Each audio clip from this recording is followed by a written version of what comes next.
Jesu Kristu uyinkosi. uJesu Kristu uyinkosi. uJesu Kristu uyinkosi. Ngibingelele bazalwane egameni lenkosi yethu Jesu Kristu ophilayo. Ngiyacela sikhuleke. Baba wethu ongcwele, Mdali wezulu nomhlaba, Nkosi yamakhosi, siphambi kobuso bakho kulesi sikhathi siyabonga. Baba wethu ongcwele, ulondolozwa nokugcinwa nguwe. Sibonga Nkosi umusa ngegama lenkosi yethu Jesu Kristu ophilayo. Umusa ukuvuka kulolu suku, umusa ukuthi uhambe nathi kuze kube la. Siyabonga Baba wethu ongcwele, udumo lufanele wena nesibongo Nkosi izinge zakho. Sibonga Nkosi ukuthi ukuthembisile, ukufezile. Izithembiso zakho zinguyebo futhi zingu-amen. Kanti futhi zimile, zingaguquki, zingagudluki, zingashabalali, zimi phakade. UJehova igama lakho, akekho ongalinganiswa noma afaniswe nawe. Akekho Nkosi nesingamfanisa nawe ukuba nifane, simlinganise nilingane. uNkulunkulu wena wedwa, dalile izulu, wadala umhlaba, wadala nomuntu ngomfanekiso wakho, wadala izilwane zaselizweni nezasolwandle, wadala nolwandle. uNkulunkulu wethu uyamangalisa, imisebenzi yakho ayinakubalwa, ayinakuqedwa. Sibonga ukuthi konke lokho usazi ngamagama ethu, wazi nezindlela zethu, wazi imicabango yethu noma ikude, wazi ngisho amagama engakaphumi phansi kolimi lwethu. UJehova igama lakho uyamangalisa. Iba nathi-ke Nkosi kulo mkhuleko, sisondela kuwe ukuba usiphe umyalezo wakho. Sicela izwi elivela kuwe ukuba lidlulele kithi, lenze umsebenzi njengalokhu uthembisile, ukuthi akuyophindela emuva nelilodwa lingazange lawenza umsebenzi. Siyathoba Baba wethu ongcwele, sithi uJesu Kristu uyinkosi. uJesu Kristu uyinkosi. uJesu Kristu uyinkosi. Amen. uJesu Kristu uyinkosi. Bazalwane, ngiphinde ngibingelele. Siyamdumisa, siyamtusa, akekho ofaniswa nolinganiswa naye. Ezimeni zonke unguNkulunkulu ophilayo, akaguquki, akashiyani, akadelani, akajabhisi. uNkulunkulu noma izimo zinjani, he is just God. He is God. Thembekile ngendlela emangalisayo. Bazalwane, sizofunda la encwadini kaJoshua. Sifunda uJoshua incwadi ichapter 4, sifunde siqale kuverse 5. Joshua chapter 4 siqala kuverse 5. Kufundeka kanjena-ke bazalwane, uJesu Kristu uyinkosi. uJoshua wathi kuwo, welani phambi komphongolo kaJehova uNkulunkulu wenu, niye phakathi kweJordani, netshathe kube yilona lowo itshe ehlombe lakhe, njengokomumo wezizwe zabantwana bakwa-Israyeli. Verse 6. Ukuba lokho kube yisikhumbuzo phakathi kwenu, kuze kuthi lapho abantwana benu bebuza ngesikhathi esizayo, bethi yini la matshe kini na? Anothi kubo, kungokuba amanzi aseJordani anqamuka phakathi komphongolo wesivumelwano sikaJehova. Ekuweleni kwawo iJordani amanzi aseJordani anqamuka. Lawa matshe ayakuba isikhumbuzo kubantwana bakwa-Israyeli kuze kube phakade. uJesu Kristu uyinkosi. Ngicela sigcine nje-ke khona la. uJesu Kristu uyinkosi.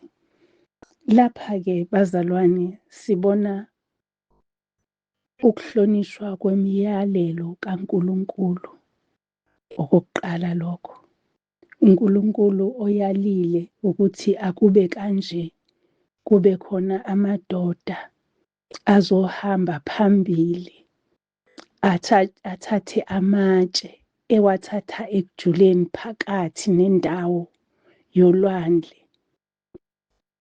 Ukuthi ayengakanani amatshe ngiyacabanga ukuthi ayengalingani. Umuntu wayethatha lelo tshe eliqondene naye alithwale. Kuthiwa-ke bahamba phambi komphongolo wesivumelwano. Bahamba phambili phakathi naphakathi nomfula iJordan. Sizokhumbula-ke bazalwane ukuthi abantwana bakwa-Israyeli bawela leli Jordan nje sebedlule ezimeni ezingakanani, baze bawela ngisho ulwandle olubovu, nalapho amanzi ama ngapha nangapha. Kodwa akushiwongo ukuthi abathathe isikhumbuzo, baze bayofika eJordan la kwathiwa abathathe isikhumbuzo khona. Ubufakazi bazalwane baqoqa, they collected i-testimony endleleni, baqoqa ubufakazi endleleni. Sizokhumbula abazalwane uhambo lwabantwana bakwa-Israyeli bephuma eGibhithe. Ake ngibayeke-ke bona, ake ngibuye kithi bazalwane, ngibheke ukuthi zingakanani izimpi esesizilwile selokhu sakhetha, sahlukanisa indlela yethu. Sathi thina siyakumlandela inkosi uJesu. Sathi noma laphi yakhona, usho njalo umhlabeleli. Sathi kanye nawe Nkosi yami mangihambe yonke indlela. Uma ngabe-ke sesikhethile kanjalo, kungakanani ubunzima esike sahlangana nabo. And kubo bonke lobu bunzima besiqoqa ubufakazi ukuthi inkosi iyanginqobela la. Nganqoba ukuthanda ubucwebe, ngisanda ukusho nje enkonzweni. Ngakunqoba, yanginqobela inkosi. Kuningi. Kwashintsha ngisho igama. Masifunda iscripture siyathola ukuthi uNkulunkulu uyalishintsha igama lomuntu.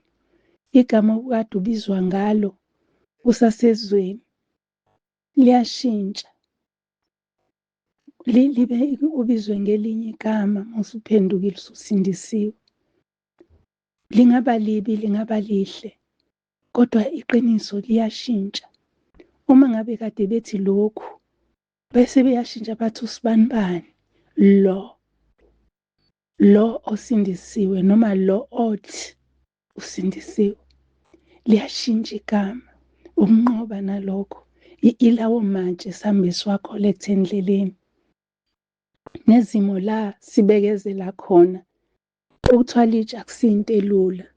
Futhi ukuthwala itshe noma ngabe lisinda kangakanani uma kuthiwa lithwale, kusuke kunzima kuwena. Nanokuthi nje itshe lapho elibeke khona alidedeli, alihambe kube soft, kuhlale kuqinile njalo. Uma kuthiwa ubufakazi bakho bu-concrete, buyitshe, kusho ukuthi lobu bufakazi obungeke buguquki, ubufakazi obungeke bushintshe, ubufakazi obungeke bushabalale, ubufakazi obumile. Ithi-ke inkosi yamakhosi, akukhishwa amadoda azoqoqa lamatshe, azothatha lamatshe. Uma uqhubeka nale ndaba lithi kuyothi lapho belala khona, lapho nje beyofike babeke khona sekushona ilanga belale, ilapho la beyowabeka khona lamatshe. And lamatshe uma bewabeka, bawabekela ukuthi isizukulwane ngesizukulwane siwabone. Siyazi ukuthi-ke abantu abasha noma iy'ngane zinemqondo efuna kanjani ukwazi, curious minds.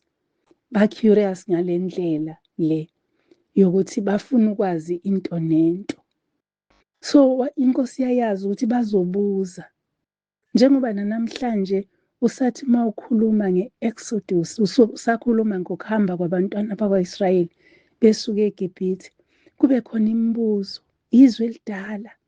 Kodwa imibuzo isaqhamuka nanamhlanje ukuthi Why uNkulunkulu wayengabahambisi ngendlela eqondile, emfushane, esheshayo ngoba wayazi ukuthi bayaphi. Kuthiwe why uNkulunkulu wabaqeda ehlane. Why wayengalungisanga amanzi ukuthi angababi uma befika eMara.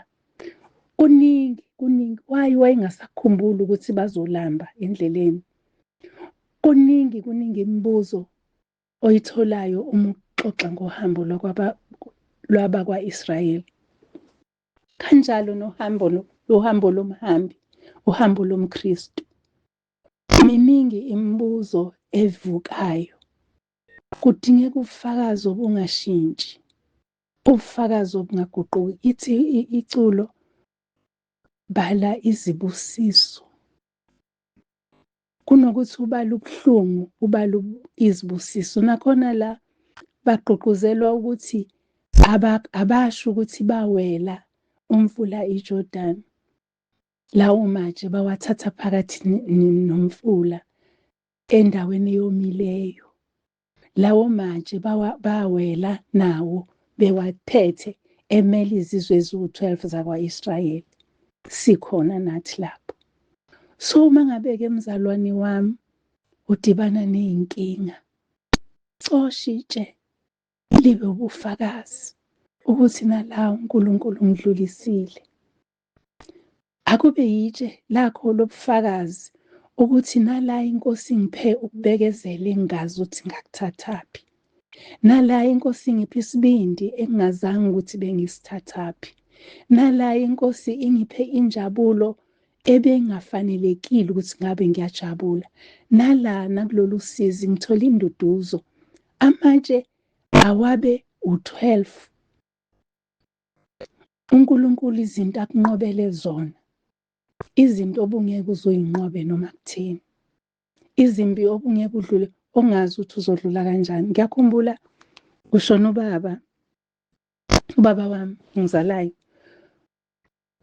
Ngangiyinto engazi ukuthi ngizodlula kanjani kule pain, because uyena muntu wayekwazi ukunginaka, ukunginaturarisha, ukungigona, ukungithanda. So kangangokuthi omakhelwane babengizwela ubuhlungu ukuthi hawu sengizoba yini, ngoba kusho ukuthi mhlawumbe thina sonke sasinga-understand uthando lukaMama. Thina sonke nalaba babengizwela sasinga-understand uthando lukaMama. Uthando lukaMama mina ngiqale uluzwa ubaba engasekho. Ngabona ukuthi hayi bo, kanti umama uyangithanda nami.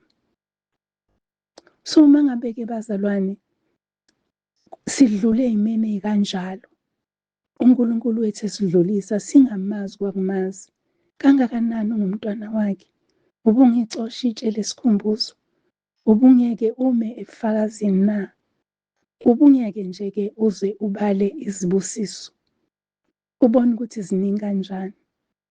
Kuyisibusiso nje bazalwane ukuthi sizalwe sakhula. Abanye balahlwa, abanye bashona ngenxa yokunganaki kwabazali. Abanye bathi uma bephuma endleleni kwangabe bikho bakhulekelayo. Abanye, kodwa thina siphumile endleleni, sakhulekelwa ngabantu esingabazi, sabuyela endleleni. Kuyisibusiso bazalwane. Kuningi esingakusho, mhlawumbe njengamanje unenkinga onayo, obhekene nayo. Ayisile ukuzokubulala. Ibiza nje ukuthi ifuna uJehova la ingakhona ukuze akunqobele. Bese uthatha itshe uhambe nalo. Abantwana bakho bothi uma bebuza ukuthi mama wenza ngani? Wawenza ngani ukusikhulisa sibaningi kangaka sifunde sonke? Abe seyasho ukuthi kumuntu kwakungeke kwenzeke. Kuphela uJehova ongahlulwa lutho. Itshe ufakazi obusolidi ongeke uze ubupheshe, ongeke uze ubucibiyele, obumile ngqo. Kuningi esidlula kukhona, sidlule singazi ukuthi sidlule kanjani. uNkulunkulu ekhona nathi, athi ungesabi, mina nginawe.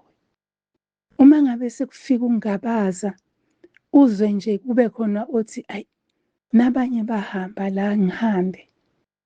ubone uphumela ngaphesheya. uNkulunkulu ethembekile kumuntu, uNkulunkulu engaguquki ezwini lakhe ukuthi angiyikukushiya, angiyikukulahla. uNkulunkulu enzile izethembiso ezimiphakade kumuntu. Ngiyakhumbula ukuthi sikhula thina besihamba endleleni ende masesikoleni, ihamba nasidabula nasehlathini. Kwakunomhlabeleli, ukhona namanje iculo elisemaculweni aseweseli elithi, unabantu bakho Nkosi ngesikhathi zonke, uyabagcina ubalonde ey'ndaweni zonke. Lelo culo laliculwa nje ekhaya njalo mhlawumbe ebusuku uma kukhulekwa, kuthi kusihlwa kwakuculwe lithi hlala nami, lishonile ilanga mangingahlali ngingenamsizi. Amaculo esasingawa-understand kangangokuthi sasigcina sesithi i-anthem yasekhaya, i-national anthem yasekhaya, sasize sisho njalo. Kodwa manje sengikhulile sengiyabona ukuthi ngempela uNkulunkulu uyahamba nomuntu. uNkulunkulu ngowabantu bonke. uNkulunkulu akakhethi, akabheki ubuso bomuntu. uNkulunkulu futhi wazi iphambili noma ingomuso lomuntu. Wazi indlela yonke, akazi emuva naphambili kuphela, kodwa wazi indlela yonke yomuntu. Ingakho kunezwi elithi uyakulinda ngokulunga uNkulunkulu, alinde umuntu wakhe, ukuze size sibone ukuthi besingawathatha lamatshe nathi phakathi kwey'nhlupheko esinazo, besingabala iy'busiso phakathi ey'nhluphekweni nasey'nkingeni esibhekene nazo. Zikhona ezinye iy'nkinga esizidala thina ngokungazi. Nalapho uNkulunkulu uyasikhipha, uyasenzela umusa. Lize lithi izwi lakhe kanye nokulingwa wenzile yena indlela yokuphepha. Bazalwane, alikho elinye ithemba esingabambelela kulo. Alikho futhi nelinye idwala. Yilo leli elinguKristu, athi ezwini lakhe uyindlela neqiniso nokuphila. Indlela awuphumi endleleni, uma ubona emehlweni awuphumi endleleni. Uma ufuna iqiniso angeke uze ugudluke endleleni. Bazalwane, asingadukiswa. Lithi izwi likaNkulunkulu ukujwayelana nababi konakalisa ukulunga. Asivuleni amehlo siwaphiwe ukuthi sibone ukuthi hayi, le ndlela akuseyiyo. Akiyo lesithenjisiwe, indlela yokuthiwa noma abantu bakhe beyiziwula uma bekuyo ngeke beduke. Asiduki masikuJesu Kristu. Alikho ithuba lokuthi singaduka sikuKristu. Ngoba uma singekho kuKristu kuyadukeka, kodwa ukuphuma ekudukeni ukuya kuKristu. Uma uphuma ekudukeni ungena endleleni eqondile ngoKristu. Ufunde iqiniso, ufunde izimiso zikaNkulunkulu Baba. Uhambe endleleni eyiqiniso, umukele, uthole ukuphila okuphakade. Bazalwane, sibekelwe nemiqhele. Kuke kwangifikela nje kulezi iy'nkonzo esisuka kuzo, ngibona abantu bedele amakhaya, badela i-comfort yamakhaya ethu. Sadela imibhede, sazolala esponjini, khona obengakaze alala esponjini. Kodwa wadela umbhede wazolala esponjini. Kungaba yize leze kanjani, bazalwane? Singabuye siduke kanjani? Simele ukuqoqa ubufakazi. Kwakhona lokho kuwubufakazi ngelinye ilanga, mhlawumbe ngokuqhubeka kwesikhathi imibhede iyoba khona. Seniyobe senibatshela abantwana benu ukuthi sake salala ey'ponjini masize emhlanganweni. Sake salala ey'ponjini, imibhede ingekho.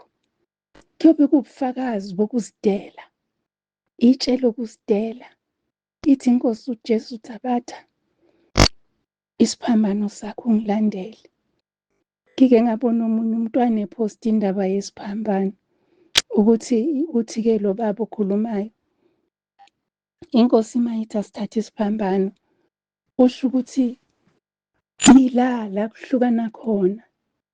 I-cross le into ebheke eceleni isho ukuthi okwami ukwazi kuyahluleka la, kodwa ngizohamba ngiqonde ngoba ongibizayo ulapha phezulu.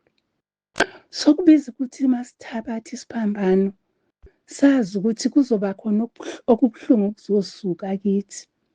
Kuzosuka mhlambe even i-dignity. Kusuke even ini Nkosi yami ngizokubiza ngesizulu. Kodwa-ke ake ngithi kuzosuka i-dignity, ake ngikubeke kanjalo.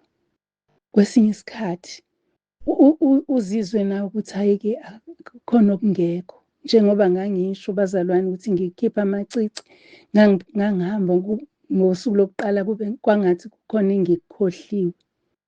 Ngase ngiyakhumbula ukuthi hayi bo, kufanele ngihlukane nalezi zinto azingiyisi indawo. Kukhona uma ngabe sekusukile lokho kusuke kusuka, uyuzwe kulula ukuthi ungaqhubeka uhambe endleleni straight. Uma ngabe izinto zikusinda zithi maziwa uzuba lula, hamba endleleni. uJesu Kristu inkosi. Bazalwane, ngiyafisa nje ukuthi singakeki abantwana bethu abanaso kwesinye isikhathi nje sokuthi bayixake ngokukholwa. Asingayeki ukubakhulekela. Nathi siwumphumela wabo besikhulekela.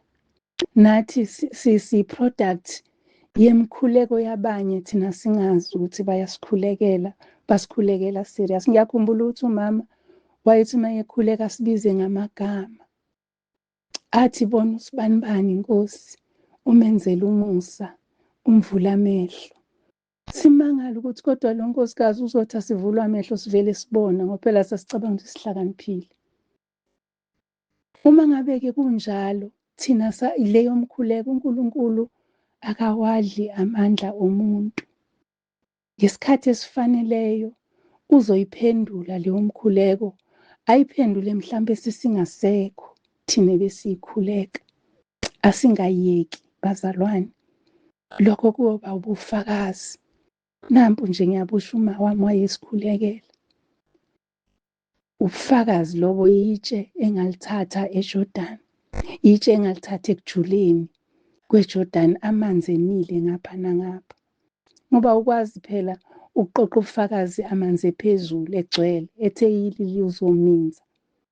Kudinga ukuthi aqhele amanzi ukuze ubone ukuthi uthathani. uJesu Kristu inkosi. Bazalwane, muhle uNkulunkulu, uthembekile.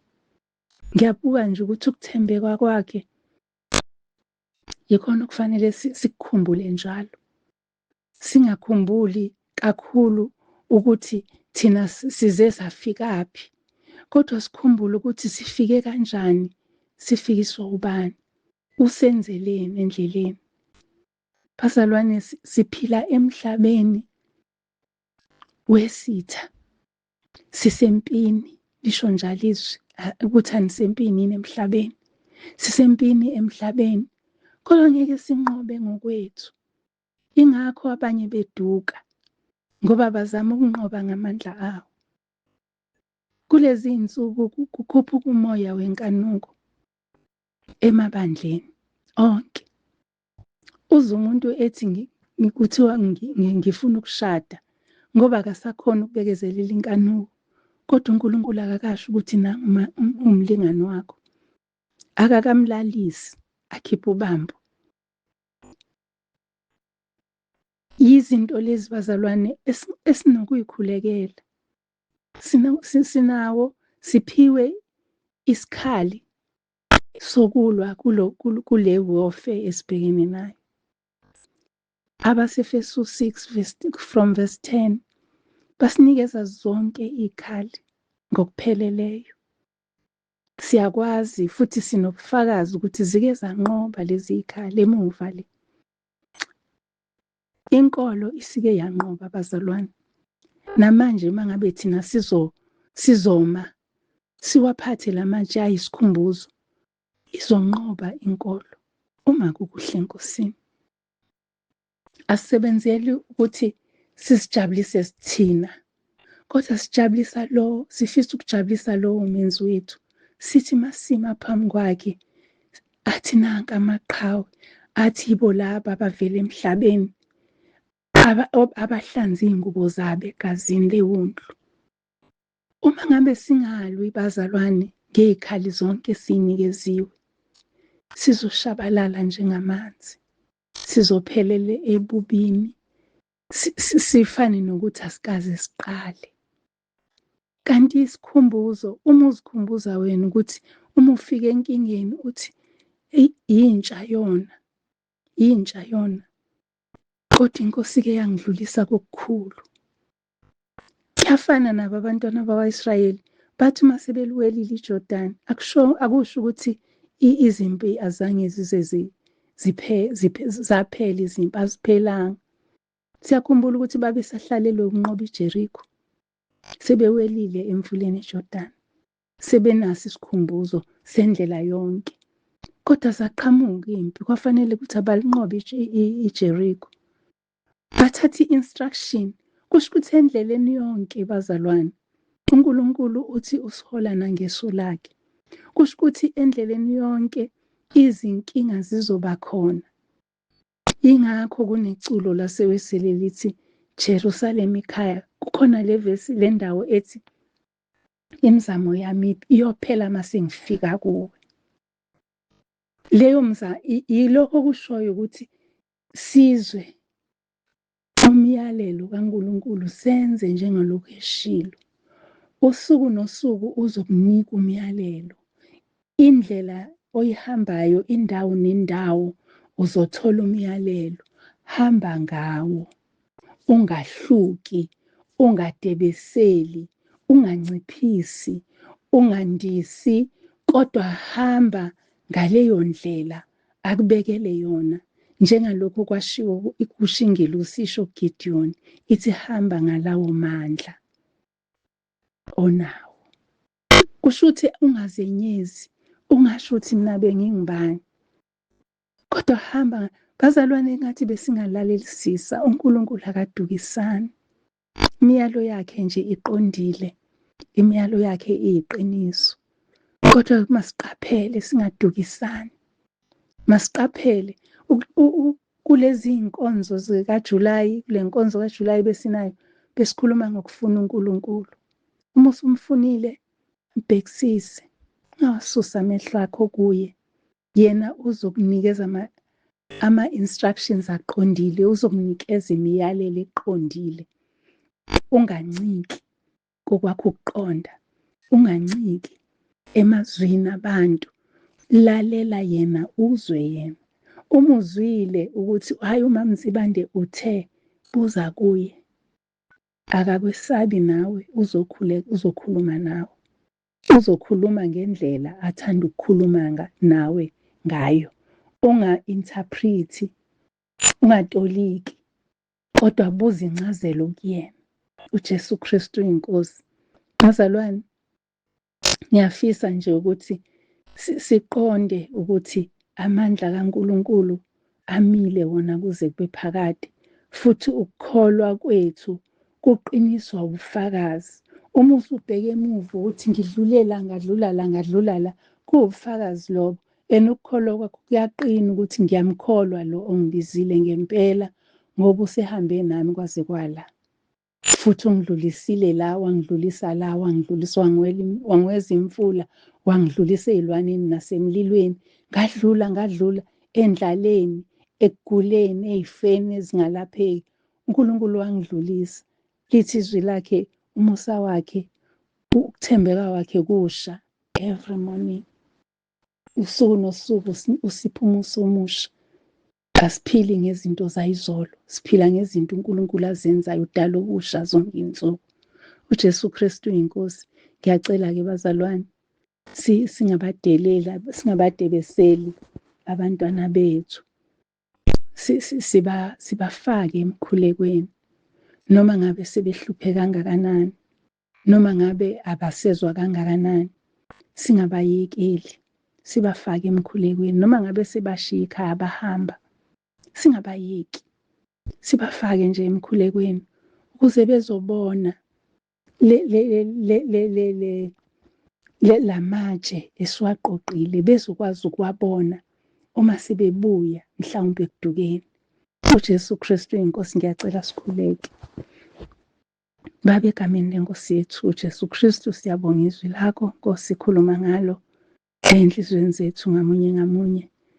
Siyakuthanda, siyakuthanda Nkosi, siyakuthanda, siyakuthanda. Siyazi ukuthi usithandile kuqala.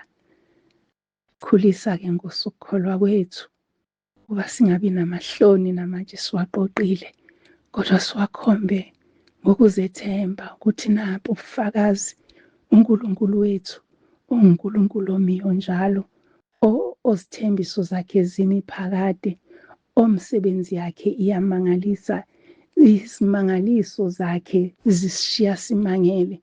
Siyabonga Baba wethu ongcwele, egameni lenkosi yethu uJesu Kristu ophilayo. uJesu Kristu uyinkosi, uJesu Kristu uyinkosi, uJesu Kristu uyinkosi.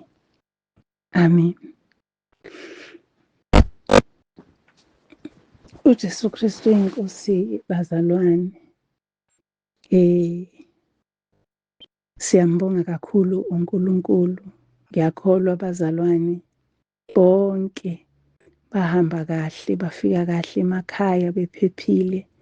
Ayinathi bazalwane siphephile. Ngithathe leli thuba-ke ngibonge. Akukuningi okusalile this time enkonzweni, abazalwane bayezwa, baphendukile. Akukuningi okusalile, kuyingcosana kakhulu kakhulu. Nakho futhi ngiyakholwa ukuthi kushiwe laba babe abasala bahambe ngomsombuluka. Angazi-ke noma mhlawumbe kwasala kwabanye yini. Ngiyacela ukuthi owashiya something angisendele imessage asho ukuthi yini yakhe esalile, sizoyibhekisisa, asitshele nokuthi siyenze njani, khona sizokwenza njalo. Bazalwane, endlini yenkonzo phela kusiyindawo yokushiya izinto, kukuphambana nomthetho nomyalo. Uma ngabe usuphambana nomthetho usuke sewenza isono. So ukuze-ke ungabi sesonweni, uphume esonweni ukwazi ukuthi uxolise, vela nje ukuthi ngakhohlwa ukuthi, ngoba ngeke ukushiye ngabomu. Siyayazi leyo ukuthi awukwazi ukushiya ngabomu, kodwa kungaba ukukhohlwa. Usho ukuthi wakhohlwa into ethize kanje kanje kanjena, bese siyayibheka-ke sikubekele yona ukuthi uma usubuya next time uyithole. Uma uthi kodwa futhi uyikhohlwe ngoba usuyitshela ukuthi awusayidingi, sizoyifaka ey'mpahleni ey'shiswayo-ke ishiswe. Sicela nje leyo instruction bazalwane. Ngiyacela kakhulu. Ngicela nje lokho. uJesu Kristu uyinkosi. Okunye-ke futhi engicela ukukusho, siyaxolisa kakhulu ngamahixihixi abekhona ey'ndaweni zokulala. Bazalwane, sithemba uNkulunkulu Baba ukuthi yena awakha amasu awahluleki, futhi awaphelelwa nayisikhathi. Ngesikhathi esifaneleyo izindawo zokulala zobe sezi-right, sesikwazi ukulala kahle, sesikwazi nokwenela. Bese futhi ngithatha ithuba ngibonge kakhulu kwabasilekelele ngokupheka ama-branch, asilekelele ngokupheka. Siyabonga kakhulu. Ngiyacela uma kukhona owathinteka kabuhlungu, si-reporta kuMama Maseko ama-complaints. Ngiyacela siwa-channel ngakhona ama-complaints, noma-ke lokho okungakuphathanga kahle. Ngiyacela senze njalo bazalwane. Siyayakha le ndlu. Lithi izwi likaNkulunkulu Baba, uma uJehova engayakhi indlu, basebenzela ize abayakhayo. So sifisa ukuthi siyakhe naye le ndlu. Asethembekeni-ke size sonke sakheni. uJesu Kristu uyinkosi. Ngiyabonga kakhulu-ke bazalwane, kuningi ebengingakusho, kodwa siyambonga kakhulu uNkulunkulu Baba ngokusihlanganisa. Sijabulile kakhulu kakhulu ukuthi sibe ndawonye nani. Intokozo yami angazi nginganikhombisa kanjani bazalwane. ngiyathokoza kakhulu uma sindawonye. Ngiyathokoza nje kakhulu, ngize ngingakuzweli ukukhathala. Uma senihambile bese kuyasho ukuthi phela cha, kodwa phela sengiwugogo, sengikhathele. Kodwa nje uma nisekhona, hhayi ngiba yi-teenager. Bazalwane, ngenxa yenjabulo, siyathokoza kakhulu ukuba ukuhlanganyela nani, niqhubeke nibameme nabanye. Akusona esami lesi simemo, kodwa ngesezulu, ukuthi sisebenze sonke silethe abanye ekukhanyeni. uJesu Kristu uyinkosi, uJesu Kristu uyinkosi. Awu, ngingakhohlwa-ke ukubonga kakhulu imiphako. Bazalwane, siyayithola imiphako. Uyazi ukuthi angazi ukuthi ngingachaza ngithini. Bazalwane, uthando eninalo esinalo kule ntaba yendlu kaJehova kuyabonelelwa, luyamangalisa, luyamangalisa. Sengathi-ke sibe singahlali othandweni, singasuki, ngoba yilona olusifundisayo ukwenza izinto ezinhle. Uma ngabe wena usayithola uba ne-negativity noma uba nento yobumuncwane, qhubekele ekujuleni mfethu, awukakafiki. Ufuna ukujula, uphonsa inetha uzobamba. uJesu Kristu uyinkosi, ngiyanithanda.